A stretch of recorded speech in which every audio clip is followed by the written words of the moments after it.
ये रुपये कौन कौन विधवा थी जो लेती थी? ये कांग्रेस की कौन सी विधवा थी? अरे राहुल बाबा, आप तो क्या, आपकी नानी भी ऊपर से वापिस आ जाए, इस सीए को नहीं हटा सकती। 50 गाली राहुल गांधी को बक देंगे। हमारे गांव में तो और खतरनाक गाली सब लोग बोलता है।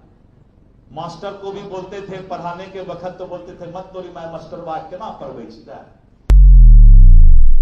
स्कूल पे सरवाने पहले। हाँ बच्चे पैदा क्यों करें? ओए बड़वे, ओए उग्रवादी, पाकिस्तान काटने वाले है तुम्हारा खानदान। नहीं मैं इस विधानसभा किसी का बाप का होता है, साला गुंडे के विरुद्ध लड़ करके आए हैं।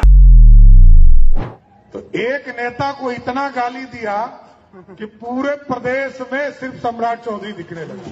क्या बोला तूने?